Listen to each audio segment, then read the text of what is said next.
morning, everyone. This is Tony from her Homestead Skills, and for many of us today is a holiday, Labor Day.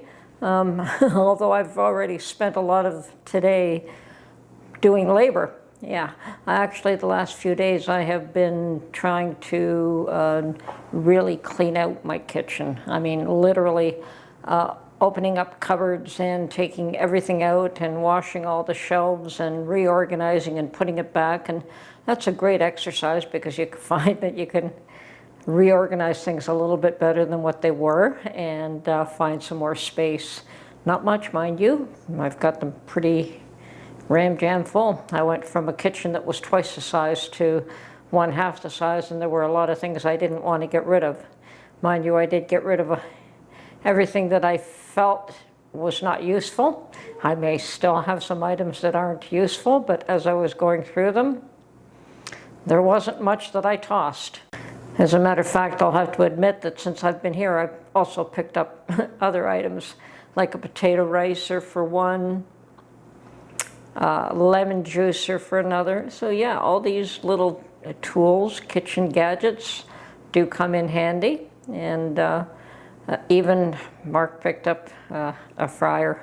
I hate those things, but he wanted it, and I made sure I made room for it on the counter. So they do have new air fryers, but he wasn't looking at that when he bought it. He was looking for one that uses oil, so that's what he bought. And I'll admit that I bought all kinds of cast iron since I've been here, a ton of cast iron.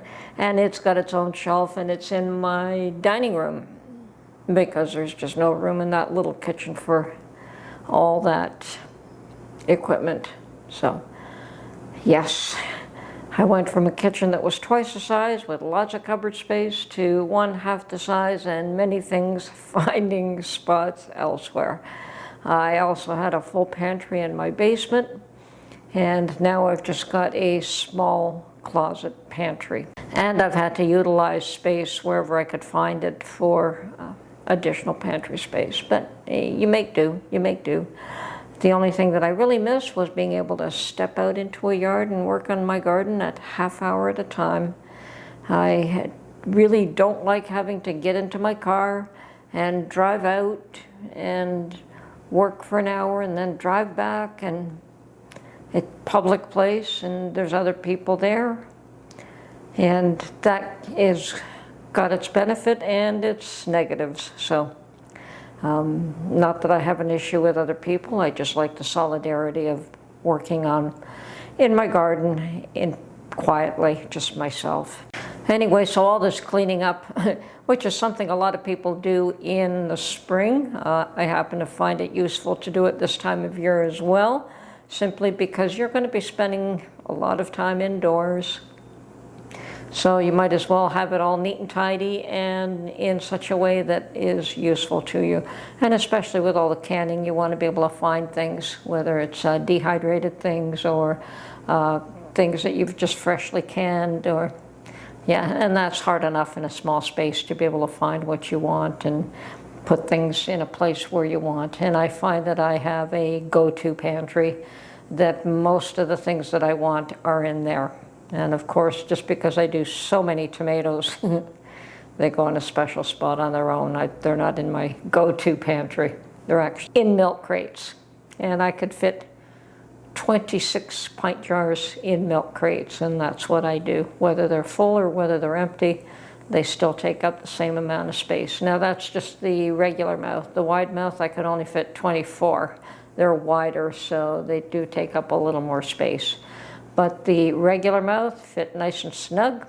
You could carry that without it jiggling or anything like that. There would be no damage to the jars. And I put a very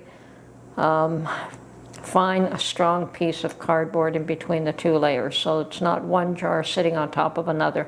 There is a divider in between the two. So, and I'm happy with that. I've never had any issues. I have not had any lids come off. But then I'm very cautious to make sure that the lids are sealed before I put them away. Anything that is not 100%, that doesn't go through my soapy bath system, goes directly in the fridge. And I've had the odd one that doesn't seal, just like everyone else. I'm certainly not perfect. I have my mistakes and I have my issues, and I think even with canning chicken stock, because Mark likes to leave the fat in there, the chicken fat, I tend to have more issues with something with grease in it like that. And I've learned to let the canner cool down a lot more. I don't take things out right away because you have more of a chance of siphoning and bubbling, and so I just leave it to cool in the canner, and you have a better chance of getting a good seal. I know sometimes you don't want to leave the canner on the stove for an hour, but sometimes it's beneficial. But you have to do what works for you. I found that that works best for me with some items, especially items that have grease. Anyway, Ontario is experiencing a heat spell this week, which I don't have a problem with. A lot of people do, but I don't have an issue with it. It is exceptionally warm for this time of year. It should be cooling down, but I suspect it'll only last a week, and that'll be the end of it, and then fall will be on its way in a big hurry. So enjoy it while we still have it. It's not going to be here much longer. So I can certainly appreciate as much sun and warmth as we can get here, because summer does not last long. But if you don't like the heat, stay indoors in the air conditioning. You can always do that. And today, it being Labor Day, there's really nothing open and no place to go. Well, there are. If you want entertainment, there are a few places open. Not really interested in that. I don't have children I have to entertain, although I did get a lovely little quick video from my daughter. They took their children, which they do on a yearly basis, out to a You Pick It peach farm, peach and plums, I believe, and the girls were just having a riot picking peaches, and they had their own little baskets each, and that was lovely. So yeah, they're following a tradition, picking peaches. Now, those peaches are just absolutely beautifully ripe, and I suspect that they just eat them all. Oh, and here I am looking at one of Mark's caps that he's got lying around, and it has the Gadsden flag symbol on the cap. So yes, we do use it here too. It's just some people do, and it's not that common, but yeah, I'm familiar with it, even as a Canadian. Anyway, that's totally off topic, but it's just I happened to glance over there and I saw his cap. He does leave his caps lying around sometimes. But anyway, so today I also, as I said, did a lot of sorting and cleaning, and I'm going to show you some of my mason jars that probably some of you have never seen before. So here goes. Okay, well, I've been doing a whole lot of sorting and cleaning cupboards, and actually I've pulled out all my pots and pans and cleaned those shelves, and I've pulled out drawers and cleaned those shelves, and I've cleaned out underneath the sink. And in that process, I also decided to resort my canning lids, my used canning lids and rings, and I separated all my used lids because I just throw them all in a bag, actually. This is the bag that I would throw everything in. It's something that I bought at Dollarama, and I think I paid $4 for this, and it's very useful for just tossing in. So I separated all my used lids. I don't want to throw them away. I keep them for emergency purposes, and I have a ton of them. But one never knows the way things are going. Try to find ways to make sure that you don't run short just in case.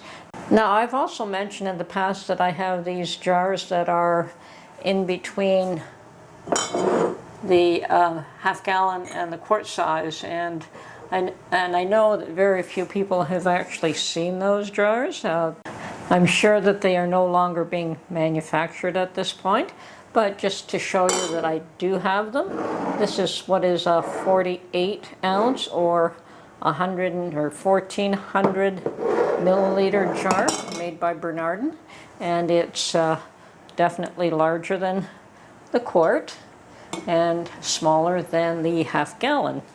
And I do find it useful for storage purposes. Now those three are all wide mouth, and this is of course a Bernardin pint jar. And the only size that I know I'm missing is the new 750 ml.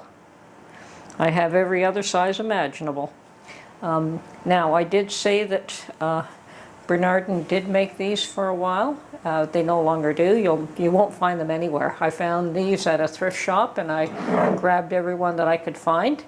I like the wide mouth ones. I also have quite a stash of the older product, which is a Dominion 48 ounce jar. As you can see, it's still not the same size as the half-gallon. It is a little bit taller and a little bit probably narrower than the Bernardin model. But it's also a 48 ounce size jar. And I've got, oh, I don't know, quite a few of these. I did pick these up mostly along somebody's front lawn who was just had them in boxes and said they were free for the taking, and I took every single last one of them. I think I made 2 trips and picked them all up. I also did buy a few from thrift shops, but mostly they were from that yard. And as you can see, I just use these for storage. They're not suitable for canning. At least I don't think so. I think that people used to can in those. They used to water bath can in those years ago. And this one is labeled Dominion Mason, and Dominion is no longer making mason jars, but yes, they did make that size as well. I am under the impression that that size has never made it to the US, that it was only a Canadian product. So I may be wrong there. You may find that product in the US as well, but I keep hearing from folks that they've never seen them.